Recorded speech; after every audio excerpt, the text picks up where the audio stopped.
You're listening to BQN. Assimilate the audio.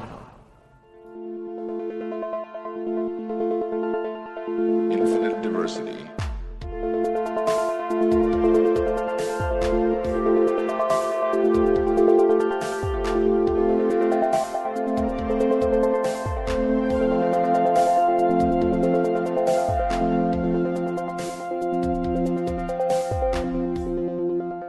Live long and prosper, and welcome to Infinite Diversity, a Star Trek Universe podcast here on the BQN Podcast Collective. I'm your host for today, Thad, and joining me is my co-host, Chrissie.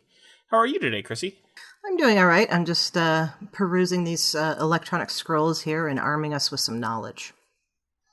I just had to turn on the lamp. It felt a little dark in here, but other than that, I'm feeling okay. Okay, good. Yeah. It is a little dark. Also joined with us today is Patrick Escudero. How are you, Patrick? Good. Thank you for having me. I'm excited to be here. I'm currently hiding in my bunk with the slider door closed, so I'm not going to be infected. Probably Nice. a good idea. Yeah. Before we jump into our topic for today, we'd like to take a moment to thank our Patreon patrons who make the show possible, particularly our associate producer, Chrissie De Clerck-Szilagyi. Listeners, you can hear your name listed as one of our associate producers for a monthly subscription of just $10 at patreon.com/BQN. And with a monthly Patreon subscription of just $5, you can join our meetings at the Hive Mind on the second Saturday of each month. Watch your Patreon messages for details. Dang, Chrissie, $10 a month. You're really rolling in the big bucks if you're able to shell that out. Yeah, those adjunct professorships are just so lucrative. That's all that money I'm getting from George Soros. That's who's supposed to be giving me money. Okay. Oh, yeah. All right. So, this week, we watched the new Star Trek Strange New Worlds episode, Ghosts of Illyria. And it's a very interesting episode. Patrick, what were your first thoughts? A very Star Trek-esque mystery. It's got the medical mystery. It's got multiple, there's a B plot, which I really like. There's actually kind of a C plot too, because we got both Mbenga's little plot, and we've got Una's plot that's kind of technically related to the A plot. But I really liked how it all kind of meshed together as we got to the end of the episode. I don't want to give too much away too early on, but in the podcast, but I really like this one. I honestly think I like this one a little bit more than the second episode, and is on par with me with my excitement from that first episode premiere. Awesome. Yeah, I would agree. I think this is actually my favorite of the three. Chrissie, what did you think? That's funny, because, it's not that I didn't like this. I enjoyed this episode, but I still think the first one is my favorite so far. It was funny how many people on Twitter and such were talking about how, this is the best episode yet. And I was like, well, it was good. I don't think it's the best one yet. But, hey, that gives us something to, discuss. The classic of the scientific or medical mystery is just, there's nothing more Trek than that. I mean, you go back, how many episodes of the first season of TOS are just scientific or medical mysteries? And the very first episode aired of TOS was a scientific and medical mystery. There you go. Actually, the very first episode produced of Where No Man Has Gone Before is also a science and medical mystery. Yeah. So, yeah. I was thinking Man Trap. I'm like, but also, even if you go in production order. Yeah. So that's a very Star Trek thing from the beginning, and didn't expect social commentary so much on this one, but then it hit right toward the end, and I'm gonna touch on that later in our first Strange New Worlds, Chrissie's History Corner. Who would expect social commentary from Star Trek? I mean, that's unheard of. No. So weird. I've never heard of that before. What is this show? Yeah, I was not expecting it either, and I'm not going to say pleasantly surprised. I kind of expected, especially after that first episode really hit us hard with some social commentary. I liked what this one was leading into. Again, I won't spoil too much right away or right off the bat. We jump around. I'm sure it's we'll okay. get to that discussion in a bit. Yeah. Yeah, we assume that our listeners have watched the episode, and if they haven't, then they are, risking everything. They already know we're going to talk about everything. So True. That's true. And if they're not watching it, why not? If you haven't watched the episode, I mean, I'm glad you like to hear us talk about it, but really you should be watching this because it's really good. You're missing out if you haven't watched it. I tune in to listen to Thad talk about uniforms. That's really what I'm here for. I don't actually have anything this week to say about uniforms, but I appreciate it. Not even about those awesome jackets? They are pretty good jackets. I was honestly expecting discussion on the jackets from Thad, like detailed. I have my thoughts on it as well, but I was like, oh, I can't wait to hear what Thad has to say about this because he is my uniform guy. And I don't have any complaints. Guy, but that's the last 2 episodes, I had nitpicks and complaints.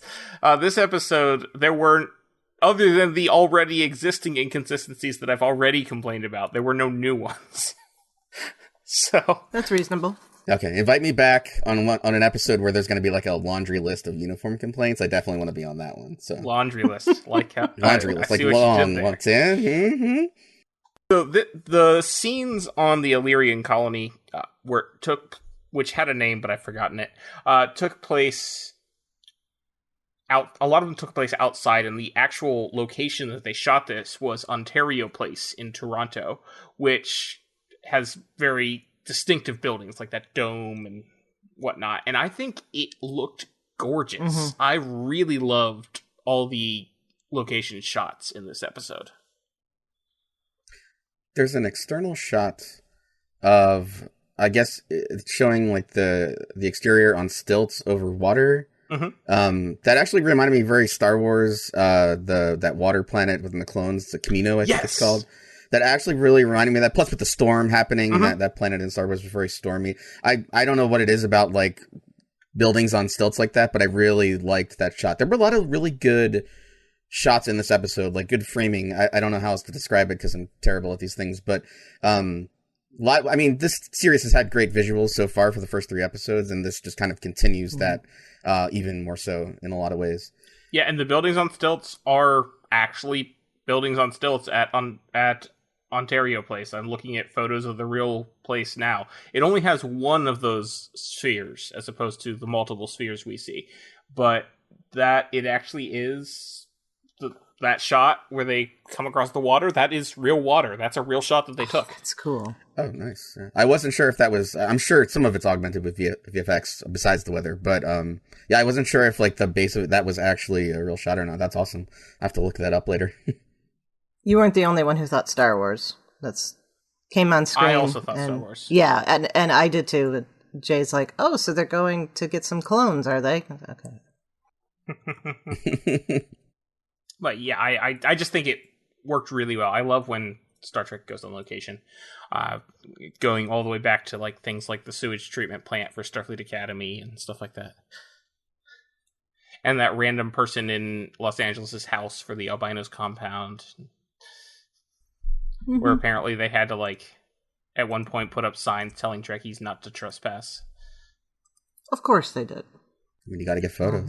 Yeah. Anyway, we're on this planet. We learn that it used to be an Illyrian colony. The Illyrians, we know from a very brief reference in Star Trek Enterprise, the crew of the ship that Archer steals the warp coil from in season 3 were Illyrians. They are fleshed out a little more in the novels, although even then not super much. But we do know that in the novels we learn that Uno was raised on Illyria. It was not, and I think it's because this was not common knowledge, and her Starfleet record says she was raised on Illyria, but I'm guessing that's why they did not imply that she was Illyrian in the novels. It's because that's not something that she goes around telling people, except in this episode. Appropriate retcon? Yeah. Yeah. I didn't know the novel situation with that, so that's interesting that they're leaning into a lot of connections that were never like official canon before and making them official canon. Mm-hmm. And I have to say, as somebody that typically does read a lot of the like comics and some of the novels and things like that. I love that. I really do. I like that they're taking good ideas and making them like official canon on screen. And it's a lot easier for them to do it in this era in Strange New Worlds, because the TOS era novels all were written in a way that fit in with existing canon. It's a lot trickier in Picard, for instance, for them to take all the content from those novels, because the story of Picard retcons all of the novels that were written since 2003.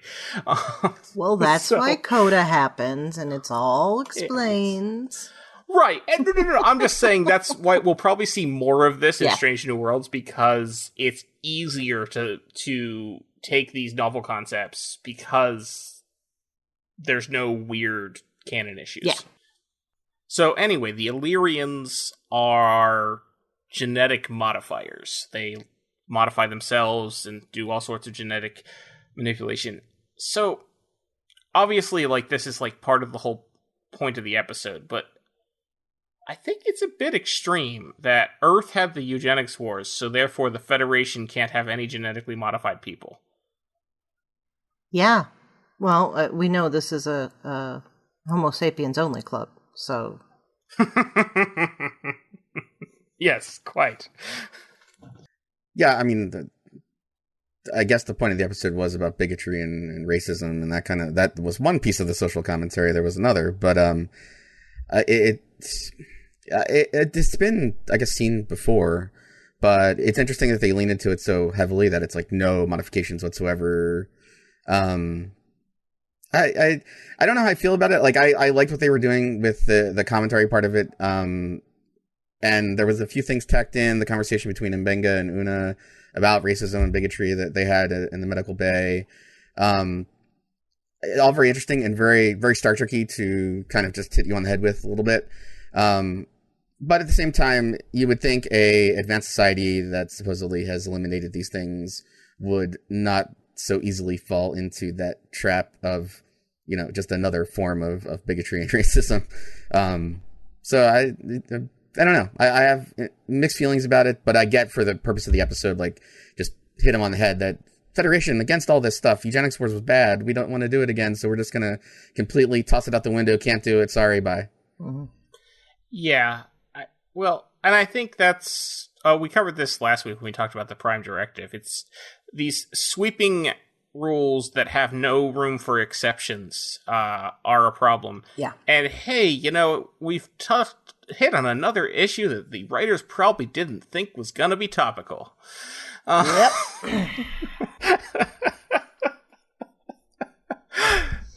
But anyway. Doing the important work. Yeah. Yeah, well. It's just the whole concept of genetic engineering. It's a touchy subject in general. And we're talking about like the real world ethical concerns of possible genetic engineering, because we have because you can take it, you can do it to cure genetic diseases. That's great. Mm-hmm. But you can also say, well, maybe no one should be short, or no one should, or to take it even a darker turn, no one should be a member of a certain race, mm-hmm. or things like that. And then you're getting really bad. And so I can see why we want to say maybe no, but at the same time, there are so many benefits that can come from it, as we see in this episode. Yeah. That just completely outlawing it seems short-sighted. Well, and I've always felt like that's a thing the Federation was a little bit like, I don't know what the right word is. There's two sides to that, because like, if they could genetically modify cancer out of existence, and you feel like with the medical technology that they probably have done that. Mm-hmm. Okay, that's a good thing. I'm sure there are instances of people who have had cancers that led them on a good path or something like that. But generally speaking, cancer is just like, that's it. You have cancer. It's often terminal. I was thinking of a list of things that could be genetically modified out of existence that would be good. I would think good. Okay? Cancer, Alzheimer's, MS, multiple sclerosis, Parkinson's, Lewy bodies. Huntington's. Yeah, I mean, there's a list of things that it's like, I'm not going to say it's 100%, but I'll say it's a 99.9% good to get rid of those. And there's no, that we know of, there's always something that we can't anticipate, of course, but that's a whole different thing. And I feel like that kind of genetic manipulation, the Federation is behind. Like, yeah, let's get rid of deadly diseases, but, other stuff, not so much, even if it could be good. Well, yeah, but then there's also the ethical questions of what do you consider a bad genetic situation? Like, right. I mean, I'm on the autism spectrum. Is that something that they should get rid of? Right, and Yeah, that's a good example. Non-normative genetic statuses, yeah. Yeah, and who decides that, and how did they decide that? And, and of course, the best intentions, even with policy and law or whatever, there's eventually going to be somebody out there that takes the knowledge and uses it in a way that, there's always somebody trying to make a weapon or weaponize things like that. So, it eventually happens, and it's a touchy subject. And more so in 2022 than, like the 1960s. So it's great that we, again, new Star Trek leaning into the issues that are coming up today, both, stuff that's going on right now and stuff that's, a little bit in the future for us. But, yeah. So interestingly, in the other instances of Star Trek where genetic engineering comes up, it comes up a few times in DS9 because, of course, Julian Bashir is genetically engineered. And in the episode where we learn that, they say that there hasn't been a Starfleet officer who was genetically engineered in 100 years.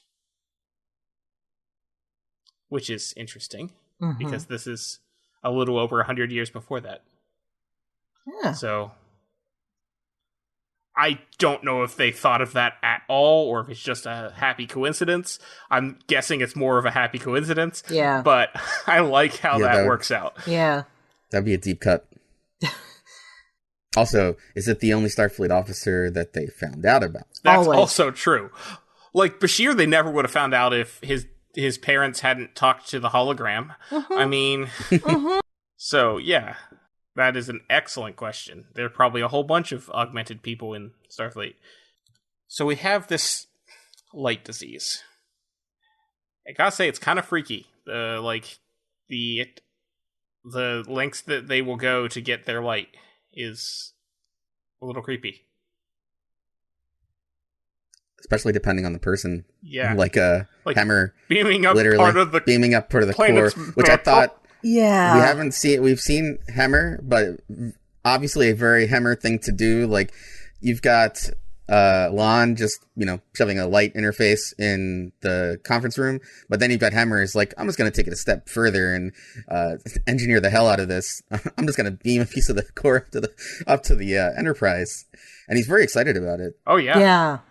Very from not only from the fact that he wants the the light like everybody else, but from just like an engineering standpoint. But look at the crazy stuff that I just did because I'm a genius. Yeah, I'm really. I love enjoying Hammer. that character, Hammer if is you couldn't great. tell. Yeah, I've already said that I think Hammer and Ortegas are my favorite characters, and that's still true. They are both great.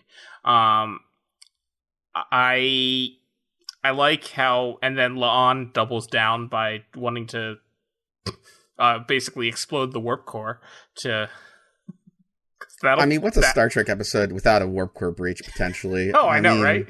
Let's just lean into all the connections. 90% of the time, I can understand... Okay, so there's a warp core potential breach because of blah, blah, blah. That was too easy. And I realized, okay, she knows her ins and outs of the ship. Okay, she knows how to get past stuff because she's with security, but you're telling me that the computer can't say, hey, someone's trying to create a warp core breach before it starts, or before it's about to start. That that little. If you need two people to set off the auto-destruct, you should also need two people to initiate a situation that would cause the warp core to breach. Yes, voluntarily. Yeah. I think they should have flip-flopped those. I think if Hemmer had done that, and she had tried to beam up the piece of mantle, I think that might have worked better for me. Yeah, but I can see where you're going with that, but at the same time, the transporter thing feels more like a Hemmer thing because of how out there and ridiculously engineered the idea was. Mm-hmm. Whereas just making the warp core breach just doesn't seem elegant enough for Hemmer. True. It needed to be super complicated. When you put it like that, yeah. He's good for either. I just, Yeah, new system upgrade. We need an alert to Pike on whatever future Apple Watches are called that, hey, somebody just disabled all the safety systems on the warp core. You might want to check that out. That's a consistency of that kind of thing being missing, though. I mean, how many times on Next Gen they're like, oh, there's a shuttle gone from the bay. When did that happen? Well, sometime in the last hour. What? So that's, I guess, goes with it. Lieutenant Johnson is no longer on the ship. Yeah. When did he leave? Yeah. Yes, things like that. Yes. But I liked how they handled this. I liked how it turned out that the light, in addition to it being a light attracting disease, it spread by light. I liked how that worked. I liked how the obvious symptom was severely low vitamin D, which, as we probably all know, is something that you get from sunlight. So that would, in and of itself, make someone crave light. And I think I like how well that all tied together. And I don't like how it ended up that it got onto the ship. I like the idea of Mbenga's daughter that he's keeping in the pattern buffer. I like that idea of that's what he's doing to keep her alive until he finds a cure. I don't like that it's like the secret thing that he's keeping on the ship without telling anyone. Like, I feel like that's a thing that he could have told them about. Yeah. Especially Pike, of all people in Starfleet. Yeah. And because Pike seems like the guy that you would tell that. Yeah, and they could have upgraded, because clearly if he brings her out to read a story, he could have brought her out for them to quickly upgrade the transporter, and then he puts her back in. Yeah, but then she'd be there. And somebody would have seen her, because he... Well, no, that's what I'm saying. But if it hadn't been a secret, then it wouldn't have been a problem, is what I'm saying. Yes, gotcha. Oh, gotcha.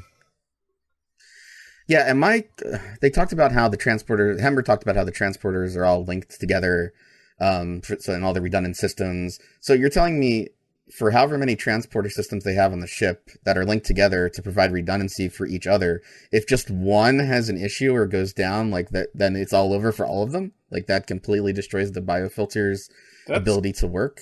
Kind of what it sounds like. Yeah. It was kind of interesting to me. I thought, like, isn't the point, like, in case the primary transporter biofilter failed, one of the other ones would take over, unless there literally is only the main transporter room and like Mbenga's transporter little pad. Then I get that, but I was getting the impression from what they were saying that there were multiple transporter rooms. So there always have been. I just thought I was like, well, there were on TNG and Voyager. I don't know if there were. I don't know about TOS. I think there was just the TOS. One on TOS. But they did give the impression it was multiple. But yeah, I would assume that there would also be transporters in the cargo bay, for instance. Yeah. My question is, they've used the medical transporter since they've been on the ship. Mm-hmm. So we can have... It must have multiple pattern buffers. Right. That bothered me. Because I had that same thought. Yeah. Well, in Relics and TNG, where Scotty shoved himself in the buffer with, what was the other person's name? Franklin, I think. Franklin. Oh, yes. Were they in two separate pattern buffers, or were they contained within one pattern buffer? They were two patterns in the same buffer, I think. Okay. Oh, well, so maybe it is one buffer and it can just hold multiple patterns. Yeah. That's what I was, It's complicated. Star Trek makes this complicated. At some points, the pattern buffer can hold indefinitely, and then we had DS9's Armin Bashir, where they could only keep the patterns in the buffer for a few minutes before they degraded, so they had to transfer them out somewhere else. So Star Trek is wonderfully inconsistent with itself and always will be. Yes. Yeah. I'll blame the Cardassian transporter in that case. That's also possible. Inferior. Yeah. I thought it was interesting that it was carried on light, and they didn't really explain it beyond that, which I felt like that was, I mean, they said that what did they say? They have more light being reflected off of them or something? Or something like that. They teched the tech on that. But yes, you wouldn't have to need the whole pattern buffer thing if they had just leaned into that, because if it's carried on a light wave, then the pattern buffer is not, all of the genetic, all of the word that I can't think of right now, the safeties are not going to recognize light as an issue. Well, and that's a thing. This I actually thought about my complaints when we were watching Discovery a few months ago. Yeah, thought of that. Hemmer says if the pattern buffer doesn't recognize it, it doesn't let it in, which is how it should work, and how the environmental suits on Discovery don't work. But I had that complaint then, so we don't have to rehash that. But I was just feeling a little vindicated when I heard that, because I'm like, yes, that's how it should work. It shouldn't let anything it doesn't know in. It doesn't matter if it doesn't know it's dangerous. It doesn't know it's safe. Yes. Yeah, that was Hummer's point. It doesn't care. It's just, I don't recognize you. Bye bye. Yeah. Like, it doesn't matter. So what it is. Yes, I understand. Although if it is light, maybe how would it know? Also, would it just be transported on the light of the transporter beam? Yeah, that's the other thing. So they could have actually had the reveal about Mbenga's daughter being in the transporter have nothing to do with this. That's true. But you have the Although guilt that would have felt aspect for weird. him. That would have felt weird if that was the case. Well, there would have been no connection and there would have been no reason. But Yeah, I see what they were doing with trying to connect that together, and I didn't mind it. It just was a little... I wasn't expecting it when we got towards the end, when I went in and kind of confronted him about it. I was like, where is this going? And it was kind of just hit you with this big thing. And I mean, I'm sure it's going to be a plot point that carries throughout the season. I get it, but it was probably not my favorite way that I guess they wouldn't have been my favorite way of introducing it. There probably could have been better ways to introduce this kind of dilemma with Mbenga. Yeah. Rather than endangering the entire crew for his child, but not realizing he was doing that. I get that. Like, he didn't realize this was going to be a problem. We understand that it's not trying to make him a villain or anything. It's he really didn't know. But at the same time, there could have been some better ways to introduce to that storyline. Yeah, that's my complaint. I like the idea. I don't like how it played out. But also, so speaking of light, Una's immune because of her Illyrian biology. And my thing on this is, how did she make it this far without being caught? Like, didn't her academy roommate notice when she caught a cold, she coughed once and then glowed for 30 seconds and then was fine? I got a headache, but my head glowed and I was all better. I'm going to say the glowing was specific to the light disease. Okay. All right. Maybe. I kind of went there with it. Then okay. Yeah. Okay. That's my new headcanon. Yeah. I like that. That makes a lot more sense. Then I'm sure I've started contracting illnesses while I've been out in public and I just didn't know it. So if my body started glowing, I guess everybody's like, oh, well, that just happens these days. People start glowing. It's fine. 10 seconds of glowing. No big deal. No, because she also glows with the radiation in in engineering. Yeah, but that's also a something that can produce light. Radiation light is an aspect of radiation. Okay, but I don't know. I feel like it establishes that that's the Illyrian response is that they glow, which I feel like is conspicuous. Oh, and photo when she was looking at the medical records, or it was her, I believe. Yeah. The person in the one image was also glowing a little bit, I think, when they were showing like the disease, when she was looking up disease resistance that they were researching. Yeah. I swear in the photo, the one photo of the person had them kind of doing that glow, not as extreme as like we saw Una, but kind of a little bit of that glow too. So I guess I didn't notice that. I only noticed that on my second rewatch. I did like how Una got her uniform ripped. Well, she ripped it herself. I was like, yeah, you're very leaning into very Kirk-like really there. Strong. If she was, did you know she not only ripped, she ripped it in a perfectly straight line through both the outer shirt and the undershirt. Yeah, like that is not something you can normally do to fabric. And also not starting on a seam.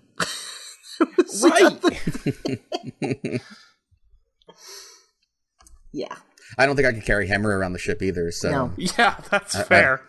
I give that to her too. That's got some strength there. I thought that was a very interesting thing to have her do, as opposed to just remove her shirt. And I think that right there is a we can point to that as a difference between the Berman era and now. Because I was going to say, if this had been Enterprise, that shirt would have been off. Yeah, it would have been an opportunity to show her in a bra or something. And they didn't go there, and good for them. Yes. Yeah. It has its place. I'm not going to say that's, never a good thing, but not needed. I mean, we've seen Spock without a shirt. Or anything else, apparently, although the camera wouldn't go that far, so that's okay. No, he wasn't naked. Oh, he was wearing pants. He was wearing Pike actually pants asked him, right? Oh, that's right. Yeah, because Pike said it. You're right. Pike's like, are you? What's going on here? He's like, almost. Don't tilt the pad down. I'm fine with this angle. Yeah. Yes, I do like. He's like, Spock, are you naked? Yes, I very much like that. That girl is glowing. Sorry, I was just pulling up the thing. There's actually the one image is a. It looks like an infrared, and she's very hot. So maybe that's it. Maybe it's just like a fever, and they just burn whatever it is out of them. Yeah, that was kind of how I interpreted it when Omega was describing the Illyrian response to disease. Yeah. That was that it just sort of just destroys whatever's in it.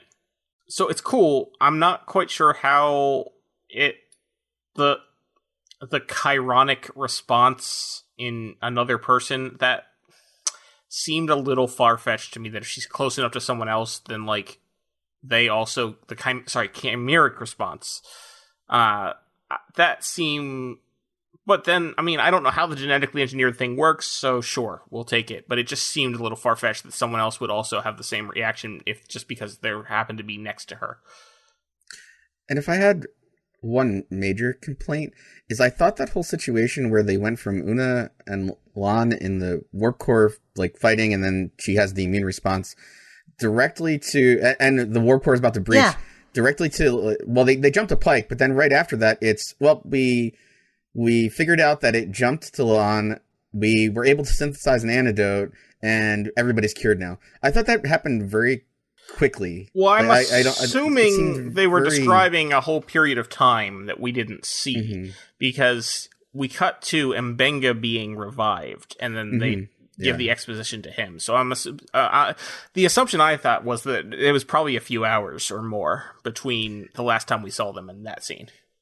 Yeah, I think I just wanted to see like a little bit of that, something, her pressing the button to stop the warp core breach, or just something like that. It was only 45 minutes. We could have seen more. Yeah, true. That's an interesting thought. I think they might be trying to keep this in a airable on commercial TV format or length. I really do. I think you're right, and I think it probably will end up going onto CBS. Because it's actually rated, and content-wise, it actually can air on TV, whereas that's not true without some editing for some of Discovery and Picard. So, yeah, I think you're right. I think the fact that it's rated TV PG and the fact that they have been keeping these episodes like 45 minutes, I think probably next year it's going to air on CBS. Yeah. Yeah, the first three were very consistent in time, like the amount of time for the episode, which I thought was interesting because sometimes Discovery will jump from being like 30 some minutes to being 50 some minutes, and or over an hour. It's for all a couple days. Picard did that so too. it's all over the place. Mm-hmm. So if they stick with this, then I actually thought that a little bit after the second episode. I'm like, it was almost a similar runtime. I wonder if this is going to be of all the new Star Treks. And again, Alex said this on your first episode of Strange New Worlds. I understand that Discovery was the reason why we were getting all this. I love it. I love it all. I love Picard, even with some of its flaws that I have with season 2 that I didn't like. I've loved all the new Star Trek in one way or another, but I see Strange New World as being the one that is most likely to A, end up on network television, and B, resonate with the most casual of fans, as opposed to more of us quote-unquote hardcore fans.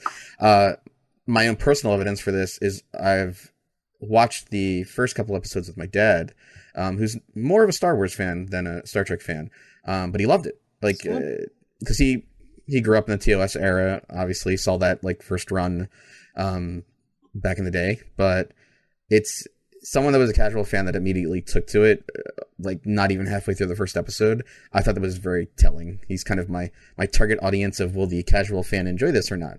Like, he liked Picard to a point, but I don't, being episodic, not having to like sit down and watch these episodes every week in order to get kind of the full story, I think also appeals to him as well. So I like you said, that I think next year we're gonna see this on CBS, which will be a wonderful thing. Yeah, it makes sense, especially we just had I think it was last week that a whole bunch of TV shows on CBS were canceled. So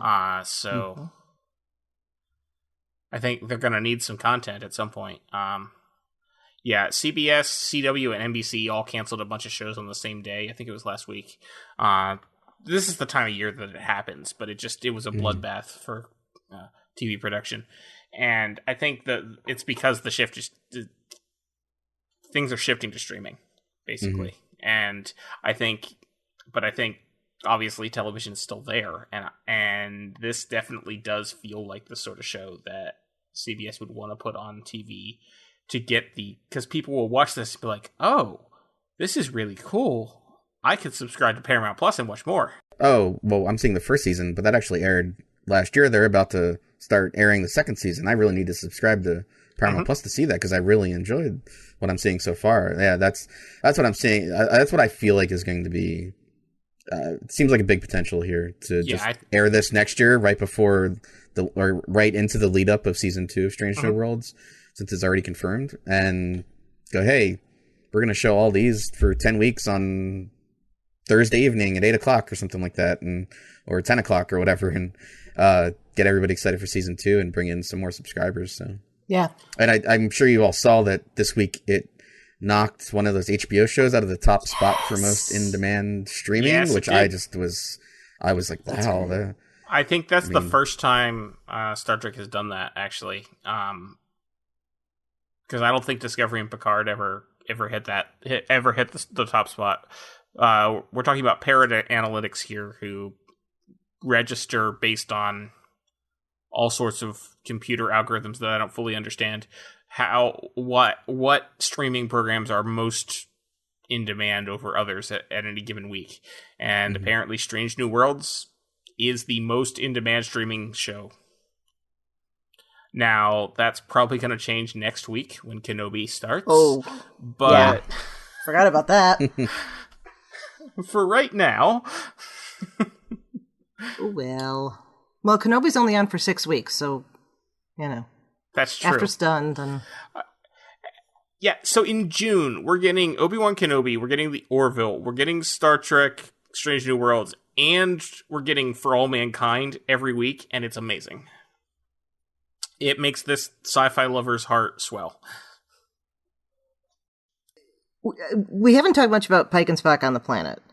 And yes, I love the idea that the Illyrians were saying, okay, we're genetically modified. You don't want us because we're genetically modified. We're going to do further genetic modification to undo the genetic modification so that you'll like us.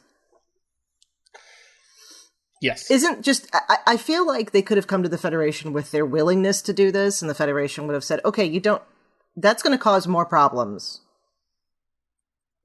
Okay. Maybe just you can't do any more. Yeah. And, yeah.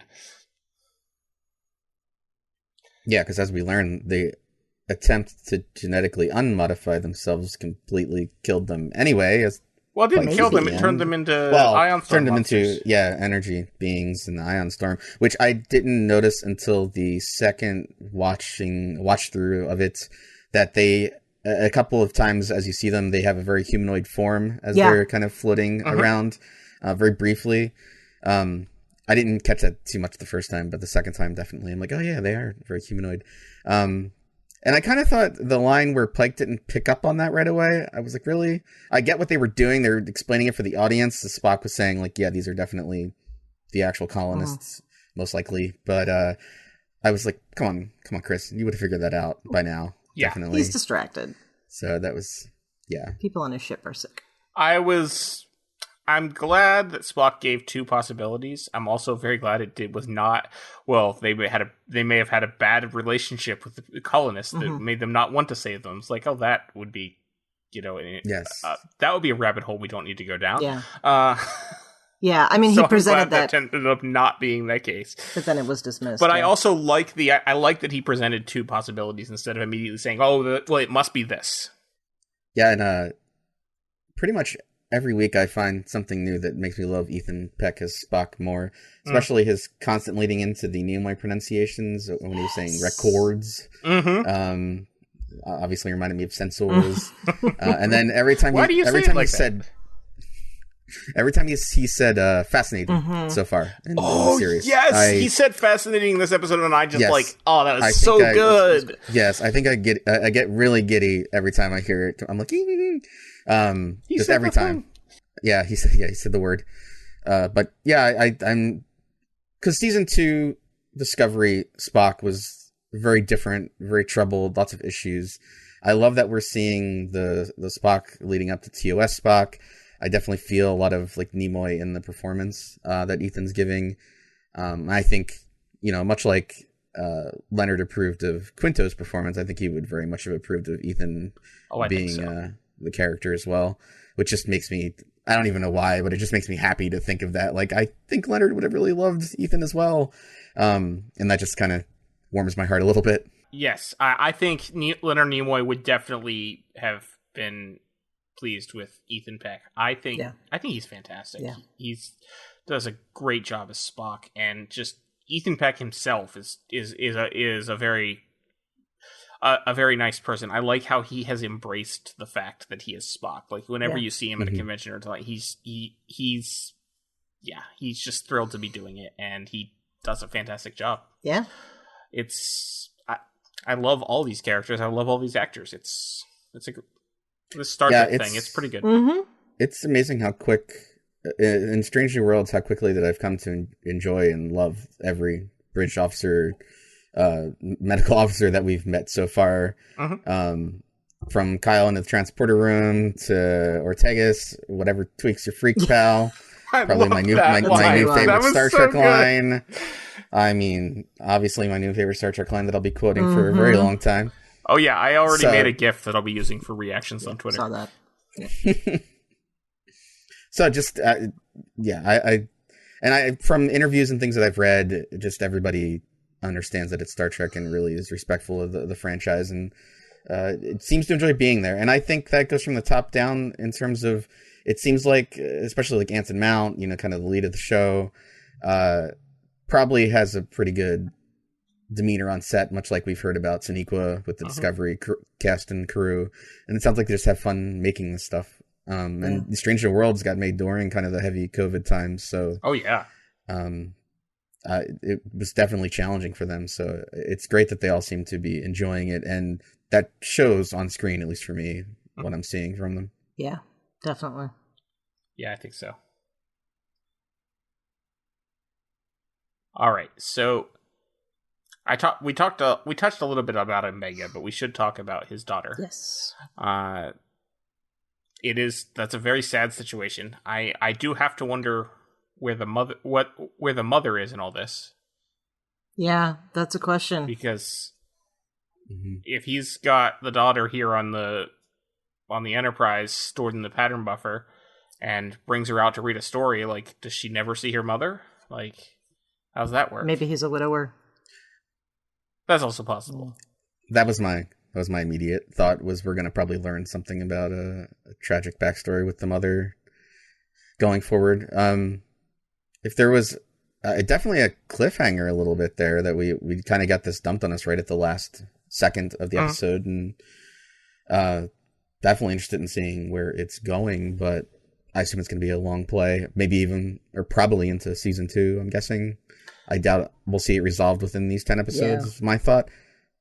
So, when we had Alex on, he was talking about how he thinks genetic engineering is going to be an ongoing plotline throughout the show, which makes sense. And I think this is going to tie into that. Because that's probably going to be the key to curing Mbenga's daughter. Yeah. And now that we know that Una is Illyrian, right? Is that, is he able to kind of more openly test on her, and maybe she offers her, blood, and just as a subject to maybe help find a cure for his daughter?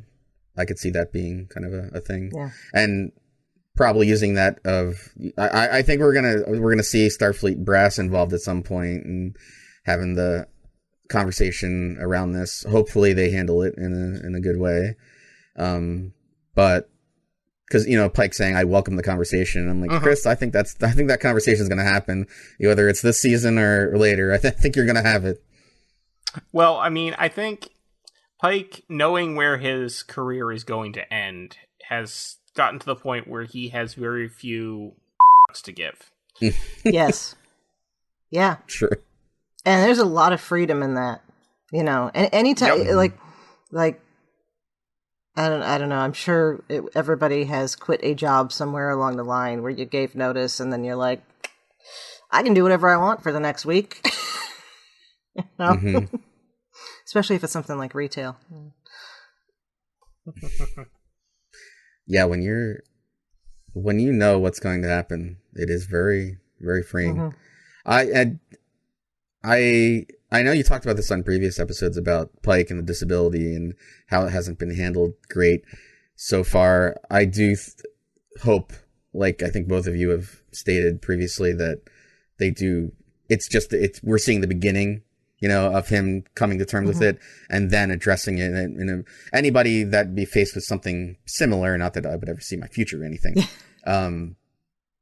being able to come to terms with it and understanding that it's not, quote unquote, I'm not dying or I'm not dead. It's just a different way of living. So I will say that was a little rough in the first episode, and I hope that as we keep going, we see more of Pike kind of coming to terms with that. Just to add that in, because it wasn't so much stressed in this episode, but that little bit about like him basically just not giving a shit because he's like, have them come talk to me. I have things to say. I like that, but that does kind of go into the fact that he knows what's going to happen to him in 10 years. Yeah. I think we are still going to see Pike's progression through his acceptance of his ultimate fate. Yeah, I really hope so. Yeah. All right. I guess we haven't really touched on La'an too much. We talked about the warp core, but we didn't talk about how, for obvious reasons, the discussion of genetic engineering is a bit of a hot topic for La'an. So we learned that La'an. We were wondering in the beginning whether or not people would know about La'an's history, and clearly, yes, people know about La'an's history. Which does make the fact that Kirk and Spock didn't know anything about Khan more interesting, and we'll see what happens there. Well, I mean, but I have to go back and watch Space Seed again. Did they not know about Khan, or did they not know that the guy in the pod was Khan? I can't remember. I don't think they knew about Khan. 'Cause I think the historian had to explain, didn't she? Yeah. Okay. Mm-hmm. Never mind then. Yeah, they've really leaned into eugenics wars in this series so far, and it's in TOS. It's kind of like they're like, "What was that? That was a thing that happened." So that's I think interesting. that's to tie in to season 2 of Picard. Yeah. I think Alex's theory is probably going to be accurate, that we're going to get all that tying together. Mm-hmm. Mm-hmm. That's why I'm starting to call it Sungian genetic engineering. Because I think we're going to come to find that that's... He's not behind it necessarily, but we know that, his great-grandson or great-grand-clone or whoever perfects it in some ways. But he's also definitely part of it. Part of it, yeah. He's got the Project Khan folder. Right. Yes, yeah. Sungian. We have Sungian androids and Sungian genetic engineering. Yeah, I mean, Brent Spiner causing all the craziness in every era of Trek. The past, future, Enterprise era, just TOS era. We're just he's got a lot of episodes to go, but at some point, is Brent Spiner going to overtake Michael Dorn for the most episodes of Star Trek? No. Yeah, probably not. Just because Dorn got 26 episodes for 4 seasons of DS9. Yeah. If it weren't for that, maybe. But yeah. Might beat out Frakes though. That's the one I was thinking. Okay, most appearances in series. Yeah, he might already beat Frakes for most appearances. Yeah, he might. I'd have to look. There's a soon for every occasion. There is indeed. So Frakes is still has the most appearances on the most shows. Yes, Frakes has been on more Star Treks than anyone else. He's been on everything except the Discovery original series and Discovery. Yeah. And Prodigy, actually. He hasn't been on Prodigy yet. Oh, good point. Okay, still. And Strange New Worlds. Yet. Anyway, so this is a question I'm going to be asking probably for the rest of the time the show is on, because they're never going to actually address it. But why are they still Noonien Sings? Is it difficult to change your name in the 23rd century or the 22nd? Yeah, you don't know anybody. You don't meet any Hitlers these days. I mean, well, I think you'd wanna. Yes, and that's actually a good example. But the you're gonna tell me you know a Hitler? No, I don't know a Hitler. But the reason you don't see them is the okay. So he had a nephew, Patrick, who was embraced by the U.S. government because he was like, "Here, let me help you propagandize against my terrible uncle." And so he was in the Air Force and all sorts of. But as far as I have read, anybody in the family who was in a position to make the decision not to have any more children did so. So they went, you know what? We don't need to be that anymore. But you have to assume they would have changed their names in the interim. Right. But, yeah, if my last name were Hitler and then my third cousin committed genocide, I'd probably want to change my name. Yeah. Yeah, not to mention your, third great grandfather or something like that. This is, we're not talking 2 years after this happened. There's absolutely no reason. So, that does bother me because it's just, it would have been more interesting if we didn't know that and then it had been revealed. Oh, no, my family's name used to be Noonien Singh, and then... Well, it's interesting. She's apparently just going by Noonien in this episode, but she introduced herself as Noonien Singh in the first one, didn't she? Yeah. I thought so. Yeah, who was it that... was it Chapel. Nurse Chapel that just called her Noonien, right? Yeah, That actually, I caught that. I was like, wait, you're just using it was the a first couple part. Times that she was just referenced as Noonien in this one, actually. That's... Well, it's not quite the same thing, but I don't always use my hyphenated name. I'm De Clerck-Szilagyi for a lot of my professional stuff, but that's not my legal name. So, but do you go by? But if you are just doing one, it's probably Szilagyi that you use, right? Yeah. Yeah, so it's interesting that it's Nunyan and not Singh. Well, that's a different situation. It's not. They're both her name, and there's not a legal issue of that. Yeah. I get really squeaky there for a moment. Didn't mean to do that. Yeah, I did just check. She does refer to herself as Nunyan Singh in the first episode. But it's not just once. There's I think it's 2 or 3 times in this episode she's just referred to as Nunyan. And she also just refers to herself when she talks about her name, Nunyan. Okay. Well, maybe it's more on introducing herself for the first time to the new captain. Yeah. For full clarity. They're not going to answer that anyway. So. They are not, no. Chrissie, you wanted to have your history corner. Oh, yeah. Do we want to do canon connections first, though? Oh, yeah, sure. The big one that I already mentioned, I usually do, I guess, it was I thought that we got the reference to it'd been 100 years since the last genetically engineered Starfleet officer. I think that was I mean, obviously the Illyrians are from the books, which now makes them canon, so that's cool. And Una's relationship with them, so that's cool. Mm-hmm. Patrick, did you see any interesting canon connections you want to bring up? I noticed the away team jackets seemed very Enterprise-esque. Oh, yeah. I really love that they were leaning to that. I also felt a little bit of Star Trek Beyond with the way the shoulders looked and the Starfleet logo kind of being on the shoulders. I know it's not the only place that did it, but it just felt for some reason very Star Trek Beyond to me.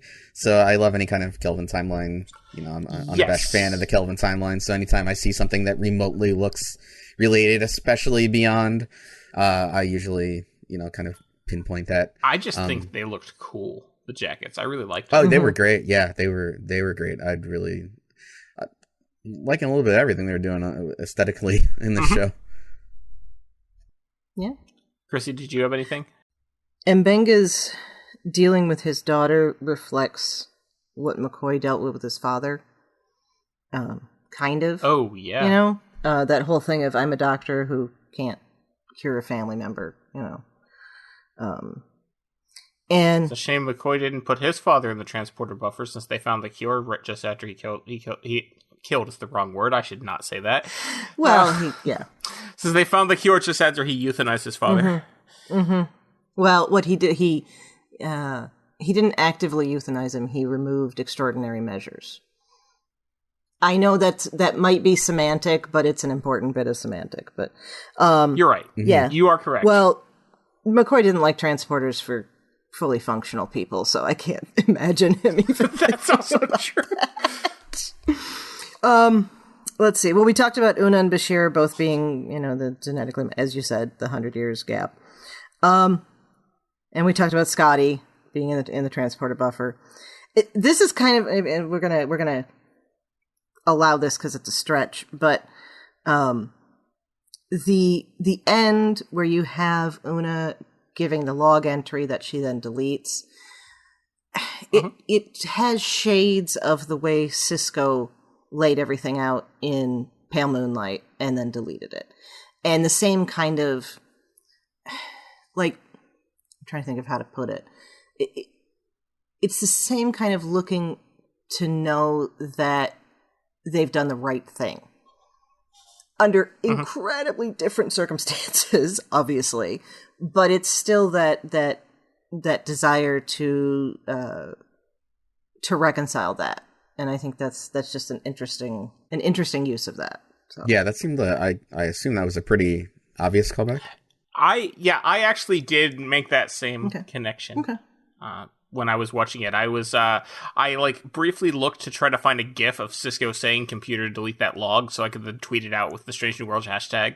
But I couldn't find one, unfortunately. Yeah, as they were panning away from her and she was about to say it, I'm like, "You're going to say it, aren't you? You're going to tell it to delete." I was like, "Oh, look at!" I mean, that was I love that connection. It seemed pretty obvious there, and I liked how she laid it out, especially the part where she was saying into the log, what if I hadn't been the hero? What if I didn't have this exemplary record? What if I just was another normal Illyrian that was out in the world? How would they feel?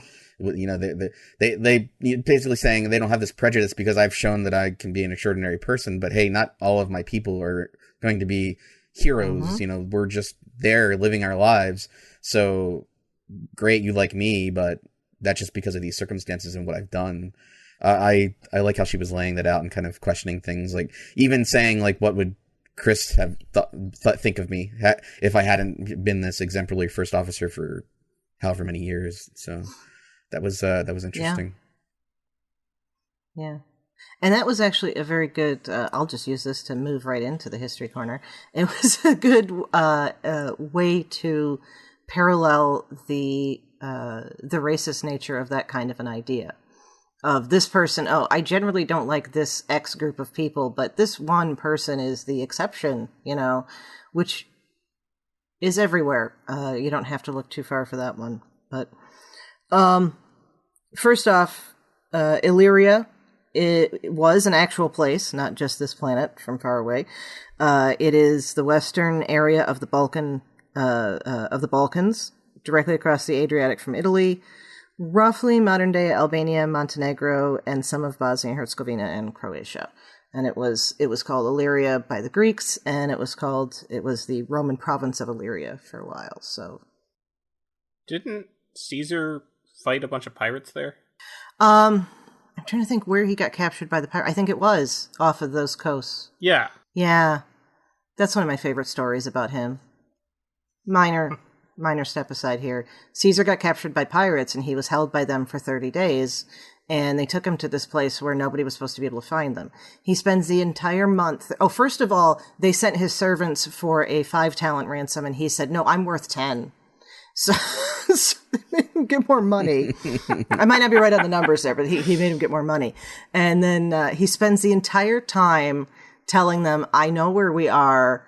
I'm going to come back and crucify every last one of you with the Roman army, and you're all going to die. And they laugh because they think that he doesn't know where they are, and then he does. So, yep. Pirates, yeah. Right. Hard to transition back to racism, but okay. So, the racism in medical settings, particularly in the United States, has a very long history, so I'm not going to go through all of it, of course. Particularly about blood, because Mbenga brought up blood in particular. The Red Cross began segregating blood donations in 1942, and then they stopped in 1948. Now, I couldn't find any information prior to that, if in 1942 that was a new rule, or if that was something that was imposed on them by the U.S. government, because the U.S. government would not let black servicemen give blood. Okay. Unless they knew with absolute certainty that it was going to be given to their black servicemen, in which, you never know that. So, Louisiana was the last state to make segregating blood illegal. Does anybody want to guess when? Give me a year. I'm going to guess it was probably the 80s or 90s. Close. Patrick? Early 2000s? Oh, almost. No, 1978. Early 2000s, though, remember, was when Mississippi ratified the 13th Amendment. But I do remember that. Yeah. Yeah. So, right. So there is that level. And, of course, even without the segregated blood donations, you still had people who were very insistent that they not get blood from African Americans. I'm sure that still goes on. I don't know how it's handled, but I'm sure that kind of thing still goes on. There's another aspect to this about having a prejudice against blood, and that being with gay men, and that goes back to the 80s. Okay, with AIDS, and it started as what seemed a medical precaution, okay, when we didn't know what AIDS was and we knew that it was mainly in the gay male community, which, it wasn't only there, but there was a large proportion of it was there. So there's a logic to that, okay, and particularly when testing for it was not as good. Until Until 2016, excuse me. Okay, I don't know. At some point, they did not allow any blood donations at all from sexually active gay men. In the mid-aughts, they changed it to you can't have been sexually active within 5 years. In 2016, it became a year. And even now, they will not take blood donations from sexually active gay men gay men who've been sexually active in the last 3 months, nor women who have had sex with gay men who have had sex with a man within the previous 3 months. Which is ridiculous. Yeah, I mean, in the modern day, they can test it. In 1985, I get it. But that's all testable now. So that seems just... It's almost like they're trying, but they're not. So that's segregation of blood on a lot of different levels. Yeah. Wow, I did not expect this to go there, but that makes perfect sense. It's interesting parallel. I hadn't even considered that. I mean, having grown up in that era, I distinctly remember the not allowing donations from gay males.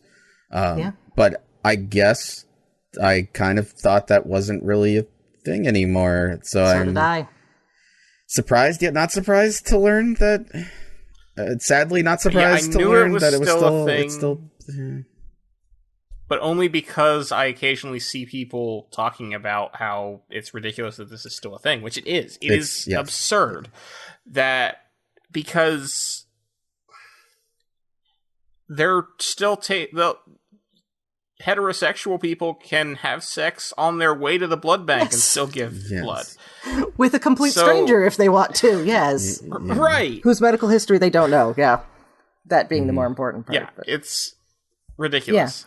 Yeah, I mean, I get it. If you walk into a blood bank and you say, hey, I have HIV, can I give blood? And they say no, that makes perfect sense to me, But just the same way they would say no if you say, hey, I have cancer or I have whatever, But just to be like, oh, no, you're from a community that may have AIDS, in the organization's opinion. It's just, I'm sure they have to do testing on blood donations. Listeners, if anybody's familiar with this stuff, please let us know on Twitter or in the Facebook group or anything. But I have to imagine they don't just go, okay, here's some blood and put it over here. They have to test it to make sure, that it doesn't have something in it that's gonna give somebody a disease. So why? Yeah. So anyway, that's Chrissie's History and Current Events Corner. All right. So, anybody have any further thoughts about this episode? I very much enjoyed it, and I've enjoyed every episode of Strange New Worlds so far, of all 3 of them that I've seen. I am very happy that this series has so far been what it's been as good as it is, acting-wise, aesthetically. Just I've enjoyed everything about it. And I'm looking forward to the rest of the season, and the fact that we're getting a season 2. We know about that already. I'm even more excited than I was previously. It's amazing to me that this series was basically created by the fandom, and that it's actually a real thing that we have now airing on our computers or streaming wherever you watch your streaming service. Yes. And I always, Thad has heard this like a million times, because I think I've told this story a million times, but in the pandemic, Anson Mount was kind enough to join a Zoom meeting that I had with my nephew, because we used to do these Star Trek days remotely, and it was his birthday is in May, so Anson joined for, 25, 30 minutes, whatever, just hung out and chatted. Great guy, just really, really nice guy. And then the following Friday or Saturday, whatever it was the announcement that Strange New Worlds was going to be like the next Star Trek series. It was like 6 days later or something like that. And it was at a point where we were all still clamoring for a series. And this guy joined to say happy birthday to my nephew, who was a Trekkie and that kind of thing. And so I wasn't going to sit there and be like, so Pike series? Not that he could tell me anything anyway, but I just love the fact that I know he knew about everything that was going on and that it was going to be a thing while we were sitting there, like, having that Zoom chat. I just, for some reason, that just makes me so happy knowing that when I was talking to Anson 2 years ago, he knew it was coming. He knew it was a thing. So I love that. And I'm so glad that the series is finally airing. And like I said, I'm so, like, I was a little bit nervous. You never know how these things are going to go. You never know how a new series is going to go, but it's hit every mark for me so far. That is so cool that he showed up for a Zoom meeting. And it was the following Friday, by the way. And you know how I know that? Because Anson Mount showed up in a Zoom meeting that I was in that Friday, the day the announcement came out. Would you guys just randomly send him your Zoom invites or what? Yeah, basically, yes. Yeah, that's essentially what happened. So in May awesome. of 2020, it was a very different time. Well, yes. And we were all stuck at home doing nothing, Anson Mount included. Mm-hmm. And he tweeted out saying, hey, if any Star Trek fan groups want me to join your conference call, just let me know. Okay, that part I didn't know about, so I thought you guys just were, like, randomly that, like... So we had already had my nephew and I had a thing scheduled already, because we've been doing them like every 2 weeks or so since March. So it was, I think this would have been like our fourth one or fifth one at the time.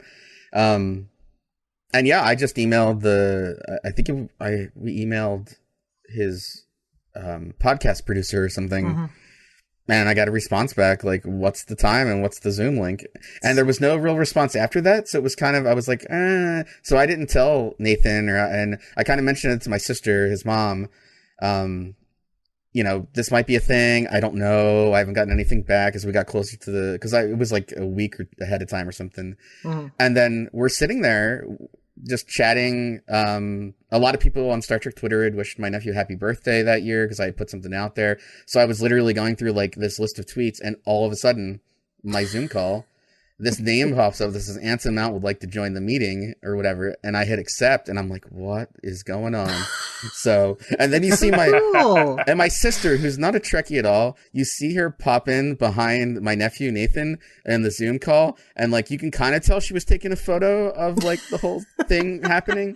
It was just, I was like, oh, embarrassing. But then I did the same thing later. I was like, do you mind if I take a photo? Like, cause I had taken a screenshot, but I did a little thing where I got like the computer in the frame, like he was on our Zoom call, So yeah. I've only told that story like 300 times, but it never gets old. First time I've heard it. Yeah, no, that was how it was with us. He actually asked, because it was a regular meeting of friends from the Star Trek crews that we had started meeting during the pandemic, and we actually still meet from time to time. And my friend Morgan had reached out to Anson to about joining the group, and she had given him 3 different dates, and that was all they'd done. We didn't know if he was coming, we didn't know anything, and then just randomly he joins in but the funny thing is the picture, the camera wasn't originally on like his face. It was like, or it was, but it was close because he was like setting everything up so you could just see his eyeball, and like we thought we were getting Zoom bombed for a second. That's great. I love it. That's like what Alexander Siddig did with the Sid City stuff. Oh, see, yeah. There will be good things that came out of this is why Anson Mount is awesome. Mm-hmm. Yeah, that is, I mean, of all the terribleness of the pandemic, that is a memory that I cherish, definitely. And, it's still a horrible time, but it's great to have something that was positive, especially, he at the time was turning 11. He's 13 now. Yeah. And he was stuck at home. He had been stuck at home for 2 months, no school, all homeschooling, remote learning and all that. And it was a new thing for a lot of people. So to have that kind of experience was just, so if I ever get to another convention again, hopefully someday, and I get to, I don't know, do people shake hands anymore? I doubt it. I definitely want to say in person to Anson, like, man, thanks. I still remember that. You probably don't remember it at all. He probably won't shake hands. Yeah. I'll fist bump. Just letting you know. Yeah. He's, and Falcon salutes. Rightfully so. Same here. He, at Mission Chicago, he was requiring everyone to wear a mask when approaching his booth. And rightfully so. I'm just saying, he's probably not going to shake your hand. Yeah. But he'll be happy to see you. Yeah. 10 years from now, maybe. Yeah. The lead in a production that's actively filming, I totally get that. See, there was that. Yeah. Like, I have a photo. I got a photo with him, and he's wearing a mask in the photo, and that's totally fine. Yeah. Wheaton did that too. There were some people that were mad about that. No, that would not bother. I would just be like, show it to somebody in 20 years. I'm like, remember when this was a thing? No, I'm sorry. Anston's not wearing a mask, but he used a plastic barrier. Okay. A lot of people did that. Yeah, so, Will Wheaton did use a mask, and not a plastic barrier. It's a whole complicated thing, and I think that's just about wrapped up for this week. Far be it for me to say we've digressed, but... I did a little bit of rambling. Sorry about that. You didn't start it. Okay, Patrick, thank you so much for joining us today. Where can listeners find you online? Do you have any current or upcoming work you want to mention? Well, no current or upcoming work, but I am on Twitter at PatrickE34, the most creative Twitter name ever. And I have not been tweeting as much lately, but I'm always happy to talk about Star Trek. So feel free to tweet at me, talk about this episode of the podcast, ask me a question, wonder why I'm so obsessed with laundry lists. Whatever you want. I'm happy to chat about it. Well, you've now made it that I have to leave at least some of that in. Oh, no, that's not a bad thing. That's okay. I'm just teasing. All right. Chrissie, where can people find you when you're not bashing your head through the glass to get closer to the light? Yeah, I don't ever want to do that. Until we found out that they were going after light, I was like, what? Why? Is it like a disease that makes people suicidal or something? So I was glad it wasn't as drastic as it looked. Right. So in addition to here on Infinite Diversity, you can find me on History with the Szilagys here on BQN, and that's a twice weekly short history podcast I do with my fellow historian partner Jason. And I'm also happy to chat about our shows in the BQN Collective on Facebook. And I'm on Twitter at the Goddess Livia, that's TheGoddessLivia, where I tweet about Star Trek history and leftist politics. Thad, where can people find you when you're not messing with the transporter buffer? Best place to find me is on Twitter, where I'm at Tyrannicus, Tyranicus, where I tweet about a lot of things, but mostly Star Trek. You can also find me on the podcast I do with my friend Carl called License to Spiel. That's license spelled with a C like the British do it. And we talk about the James Bond films. All right. Well, listeners, don't forget all of the other great shows we have here on BQN, like Galaxy Class and All Good Things and Mickey's Marvels and Union Federation. And more to come. We have some stuff in the works that I think people will enjoy. Previously on BQN, Infinite Diversity, a Star Trek Universe podcast. People may know him best as playing Uncle Phil on Fresh Prince of Bel-Air. But the new one, surely. Yeah, because there is a new Fresh Prince out. Yeah. Yes, the new one. Yeah, he's not old enough to have played the old one. So people may not know him best unless you've seen the new Fresh Prince of Bel-Air, which I am just now finding out there was a new Fresh and Prince I haven't watched it. I'm just reading this article that says Will Smith will just come in and slap your head off.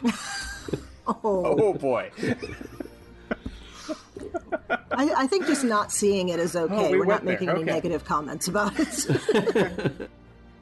Galaxy Class, a Star Trek The Next Generation podcast. Okay, we've agreed to keep it deleted and resign it to the infinite depths of nothingness, where all our deleted scenes go.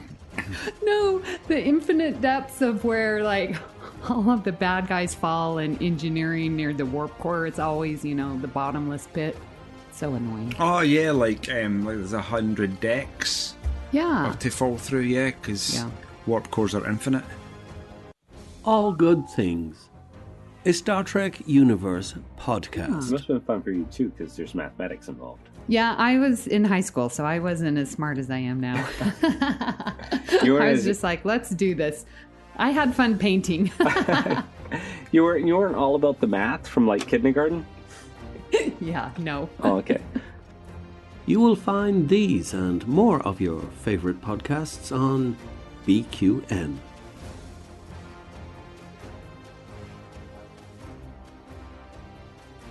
Thank you very much for tuning in to Infinite Diversity. Thank you to Zach Tripp for the wonderful theme music and Tony Robinson for the awesome show art. Please subscribe in your favorite podcast player and don't forget to rate and review us there as well. And if you'd like to reach out, you can find the network on Twitter at BQN Podcasts, or our show specifically at @IDIC Podcast. I did the at again. You can also talk about any and all of the BQN podcasts in our Facebook group, the BQN Collective. On the next episode, we'll be talking about the next episode of Strange New Worlds, Memento Mori. Until then, we wish you peace and long life.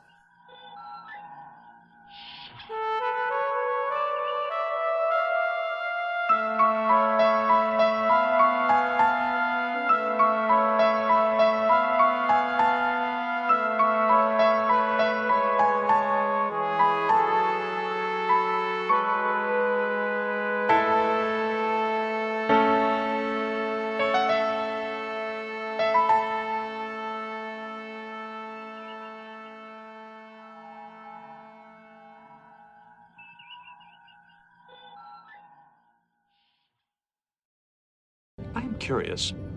What is the etymology of that idiom? How did it come to be used in contemporary language? I've never understood that phrase. I don't like it. You don't have to write down your laundry. You know? Yeah, who has a laundry A list? grocery list, yes, but Mm. laundry list? Like, bleachables, I think it's something like non-bleachables? my grandmother used to say. Oh, it's, So, yeah, it's, yeah. it's just like I caught it. It's an old yeah. phrase. It just, It's supposed to be a big list of a lot of things, which makes sense, because if you did do a list for your laundry, it would be a big list. But why would you do a list for your laundry? Gotta keep Unless track of it's like, yeah, maybe it dates back to before the days of people doing their own laundry. So that would be never? That's also fair, yeah. Okay. Did I lose a sock in the creek? Maybe, or maybe like, it's something. It's a word for like, rich people when they would like send their laundry out. They would have a list of what was there, so they knew that they would get everything back. Actually, that's probably exactly where it comes from. All right, awesome. Figured that out. Because I'm thinking the only time I've ever had to do a laundry list was actually earlier this year on the Star Trek cruise. I did laundry halfway through the week. Well, I didn't do the laundry, but I filled the bag that they left in my cabin and marked down on the list how many of each type of thing was in it. So yeah, I guess that's what it is. I guess it's for rich people who are too good to do their own laundry, who have other people do it, get to write down a list so they know what all is in there. All right, so that's been Infinite Diversity's What is the Etymology of That Idiom section. I would wager to say that in this group, none of us send our laundry out. No. Not only do we not send our laundry out, I do other people's laundry. In addition to my own. Mine gets dragged to the basement, and then I stare at the washer for a while, and then I walk away. And yeah, there's no sending. I wouldn't mind that. If anybody wants to pay for that service, I'm more than willing to accept those donations. And then I'll definitely make a list. Honestly, I'll even do it in Excel if they want. Yeah, honestly, that would be great, because like I never fold my laundry; it just sits in the bin forever, and I just wear it out of that. And like, if somebody else did it for me, it would get folded and put away. So that would be cool. Folding, this is a very foreign concept to me, but okay. Well, I know, let right? me shock you guys. I occasionally get out an iron. Yep. What? I do that with my Starfleet uniforms I think and my I've seen- Starfleet uniforms Yeah. only. Yeah, I think I've seen photo evidence of Thad ironing Yes, that's Starfleet true. uniforms. So, and then Right. commentary on how Put him- they wrinkle up immediately after doing such irony. Yeah, because that freaking uniform that I was ironing in that instance is made out of white denim, which is basically, yeah, like, have you ever tried to iron jeans? Yeah, I mean, actually, I I have iron jeans. Not anymore. Well, we digress. Yeah, and how well did that work out after, like, you put them on? Did they stay pressed? After I put them on, that doesn't matter. They're on me, you know. Yeah. No, they don't. Right? stay Yeah, you're pressed. not trying to crease your jeans. Yeah. But anyway, It's my favorite laundry Wow. podcast. see, when we say infinite diversity, it means infinite diversity. You never know what the heck we're going to talk about on this show. Yep. The topics are infinitely diverse.